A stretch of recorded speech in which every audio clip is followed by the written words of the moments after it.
The Seattle Seahawks are Super Bowl champions, and the scary part is they are not done, not even close. While every other team in the league is scrambling to figure out how to catch up, Seattle is already moving in silence, making the kind of decisions that keep dynasties alive. Sam Darnold just led this franchise to the biggest win in over a decade. The defense was absolutely suffocating in the playoffs, and Mike Macdonald proved to every single doubter that his system is not a gimmick. It is a machine. 6 tackles from a guy nobody even knew about sealed the Super Bowl win over the Patriots. And that one detail alone tells you everything about how this team is built. Not just stars, not just big names. This roster is filled with guys who showed up, earned it, and now the front office is making sure they stay. But here's the thing that nobody in the national media wants to talk about right now. The offense coming back next year is loaded. Jackson Smith-Njigba is a legit #1 receiver who showed the entire league what he can do on the biggest stage. Cooper Kupp still has game left in him. A.J. Barner is turning into one of the most exciting young tight ends in football. The kind of player who just keeps getting better every single snap. And then you have Sam Darnold, a quarterback that people counted out over and over and over again, now standing on top of the league with a ring on his finger. The offensive line still needs work. Every Seahawks fan knows that. But the weapons around Darnold are real, and they are deep. On the other side of the ball, the defensive line led by Lawrence was flat out dominant last season, and the secondary made life miserable for every quarterback they faced. Mike Macdonald built something special in Seattle, and the foundation is only getting stronger heading into next year. Now here is where it gets interesting. Free agency is about to open, and the Seahawks are sitting in one of the best positions in the entire league. John Schneider has draft picks, cap space, and a roster that most teams would dream about. But instead of chasing the flashy headlines, instead of throwing everything at one big name, Seattle just made a move that proves exactly why this front office is built different. A quiet signing that flew completely under the radar. A player that every single contender in the NFL wishes they had found first.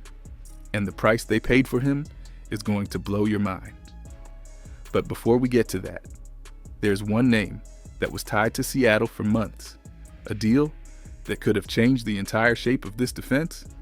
And the reason the Seahawks walked away from it might be the smartest thing Schneider has done all offseason. But before we get into that, hit that like and subscribe button for more Seahawks and all the NFL content. Let's aim for 500 likes on this video. Maxx Crosby was the name on everybody's lips for months. Every contender in the league wanted him. The Seattle Seahawks were right there in the mix, and reports say they put 2 first-round picks on the table at the trade deadline. 2 first-round picks for one player. That is how badly they wanted this guy. The Raiders said no. They held firm, waited it out, and eventually shipped him off to the Baltimore Ravens. Now, most fans heard that news and felt a sting. Some were frustrated. Some wanted Schneider to throw even more at the deal. But take a step back for a second and think about what actually happened here. Seattle offered a massive price, got turned down, and instead of panicking, instead of overpaying in desperation, they walked away. That decision right there is the difference between a team that wins once and a team that keeps winning. Those first-round picks are not just draft slots. They are the future of this franchise. Every single year, John Schneider has proven that he can find talent in the draft that other teams overlook. That is literally how this Super Bowl roster was built. You start trading away first-rounders for aging veterans, no matter how dominant they are, and you start chipping away at the thing that got you here in the first place. Crosby is an absolute monster. Nobody is denying that. The Ravens are going to get 2 incredible years out of him, maybe more. But he is getting older, the contract is massive, and the risk was real. Meanwhile, the Dallas Cowboys were desperate to land him too, and now they are left scrambling, trying to figure out plan B. The Rams could have made a play, and that would have been a nightmare for the entire NFC West. But the fact that Crosby ended up in the AFC far away from Seattle's path to another title is honestly the best case scenario for the Seahawks. And here's what makes this even better. The Packers just made a bizarre move, trading away their defensive tackle right after signing a really good linebacker, which left a lot of people scratching their heads. The Bears won their division last year, but they are not scaring anyone in the grand scheme of things.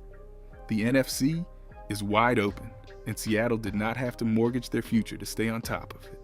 Schneider played the long game, kept his ammunition, and now has the flexibility to build around this core for years to come. But while everyone was focused on the Crosby saga, while the entire football world was watching that trade unfold, something else was brewing in Seattle. A position battle that is about to reshape how this team moves forward, and it starts with a departure that nobody saw coming just a few weeks ago. Kenneth Walker's gone. And honestly, that is okay. This is not a sad story. This is a smart one. Walker gave the Seattle Seahawks 4 solid years, 2 of them crossing the 1,000-yard mark, and he did everything the team asked him to do. But now he is heading to free agency, and the New York Giants, the Washington Commanders, and the Tennessee Titans are all circling with serious money. Reports have the market ceiling sitting around $12 million a year. $12 million for a running back. In a league where the supply of capable backs is overflowing and the demand keeps shrinking every single season, Walker deserves to get paid. He earned every dollar that is coming his way. But John Schneider looked at that price tag and made the call that separates championship front offices from everybody else. He let him walk. The running back market in the NFL right now is fascinating. You have got Saquon Barkley, Bijan Robinson, Jahmyr Gibbs, and Christian McCaffrey at his peak, sitting in that elite tier where paying top dollar actually makes sense. Then below them is this massive group of backs who are all really good, all productive, all capable of winning you games if you put them in the right system with a solid offensive line and real weapons around them. Walker fits in that second group. So does Travis Etienne, who just hit free agency from Jacksonville and was someone the Seahawks were linked to early on. But even Etienne price is climbing now because teams are realizing he brings the same style and production as Walker at a position where you simply do not need to overspend. Schneider sees this. He has always seen this. Seattle runs a 2-back system anyway, which means paying one guy $12 million a year to split carries never made financial sense. So, what happens now at running back? The Atlanta Falcons just let Tyler Allgeier hit the open market, and he is exactly the kind of player that fits Seattle's approach. Affordable, tough, productive, and ready to step into a system that already has pieces around him. You pair a guy like that with whoever else is on the roster. Plug him into an offense that has Sam Darnold, Jackson Smith-Njigba, and a developing offensive line, and you are not missing a beat. Alvin Kamara at his best showed you what a smart scheme can do for a running back, and Seattle has the coaching staff to maximize any back they bring in. The money they saved by not chasing Walker or ETN at inflated prices can go somewhere that actually moves the needle. And speaking of positions where the Seahawks might be losing a key piece, there's a situation brewing at wide receiver that could change the entire shape of this offense heading into next season. Rashid Shaheed was supposed to stay. Everything pointed to it. The way he talked about Seattle, the way he fit into this offense, the energy he brought to that locker room after the Super Bowl run. It felt like a done deal. But something shifted in the last few weeks. And now, the vibe around Shaheed is completely different. The Las Vegas Raiders are making a serious push to bring him in, and the connection runs deep. New head coach Clint Kubiak has history with Shaheed, knows exactly how to use his speed, and wants to pair him with whatever young quarterback the Raiders end up building around.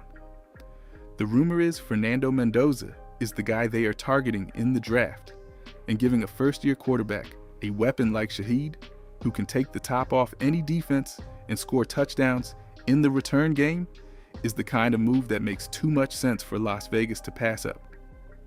The hardest part about this situation is the Super Bowl tax. Shaheed just won a championship. His film from the playoffs is electric. Every team that watches the tape sees a guy who can flip a game in one play, whether it is a 60-yard catch or a punt return that puts the offense in scoring position out of nowhere. That kind of tape drives the price up fast. And the Seahawks, as smart as they are with money, might not be willing to match what another team throws at him. That is the cruel side of winning. You build a great roster, guys play their best football, and then the market rewards them with offers you cannot compete with. It is not personal. It is just how the league works.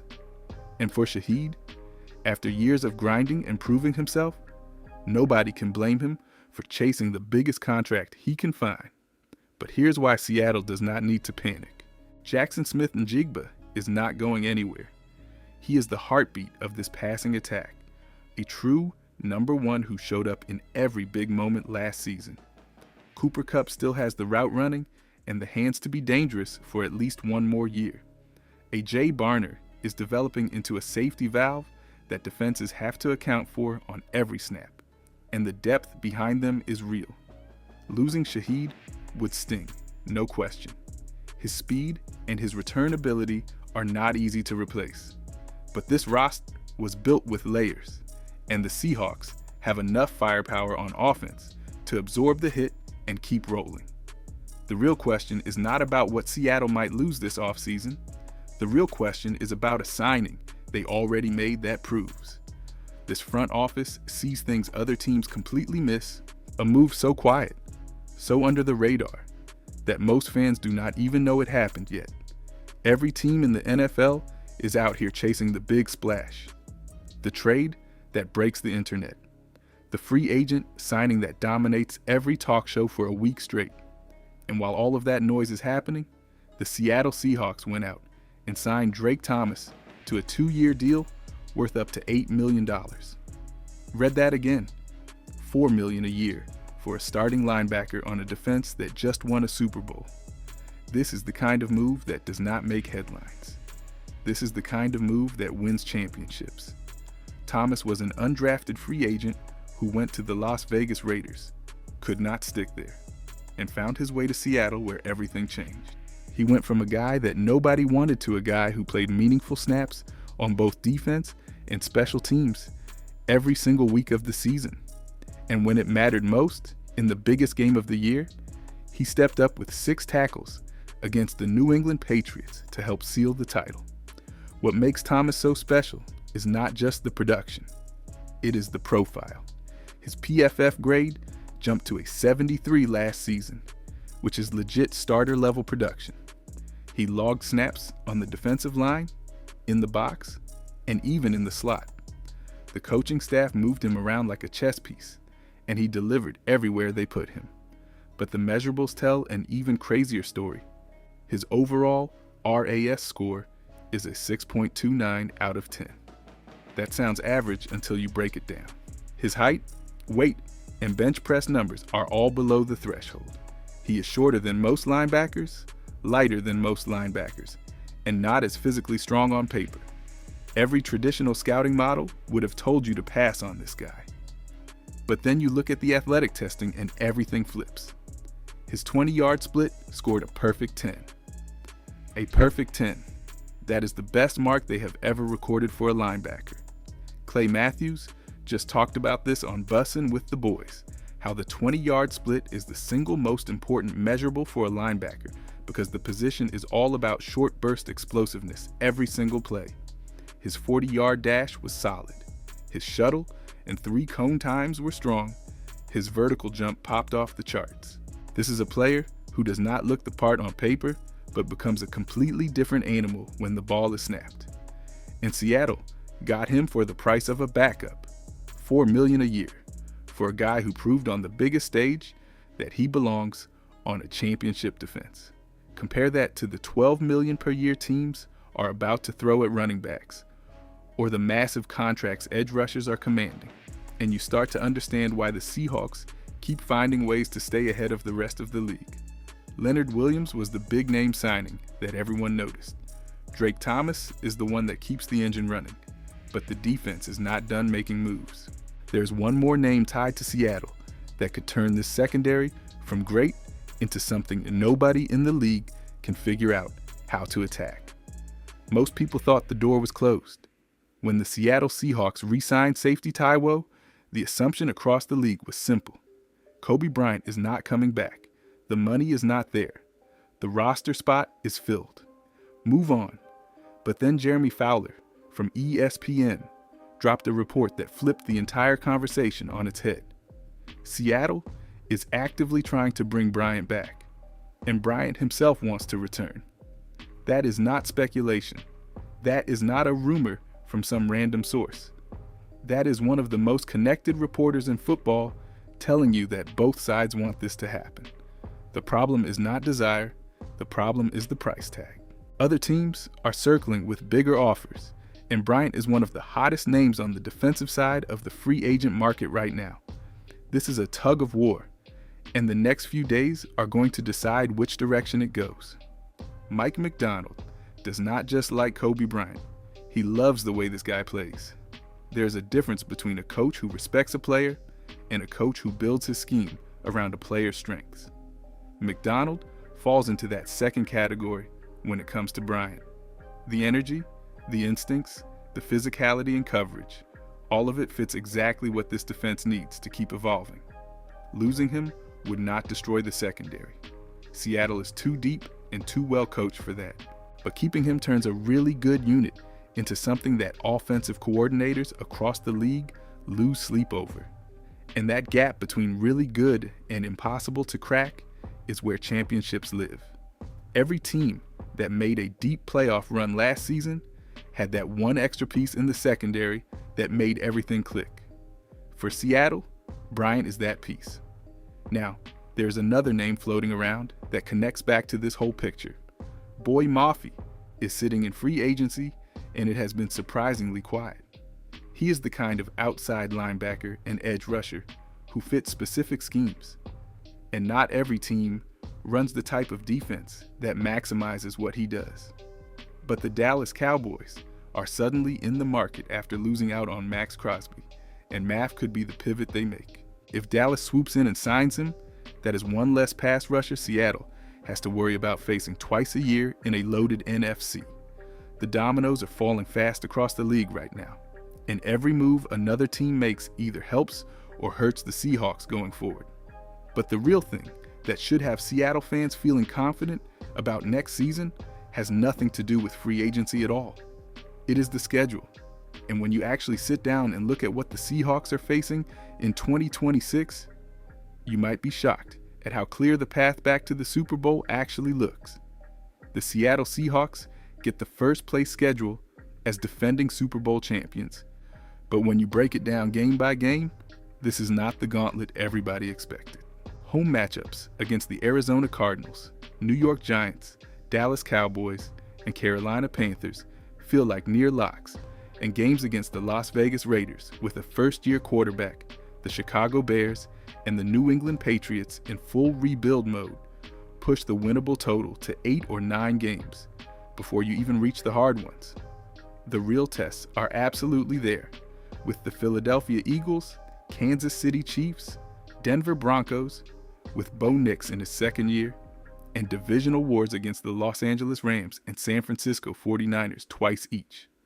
Those 5 or 6 games will define whether Seattle is a one-time champion or something bigger.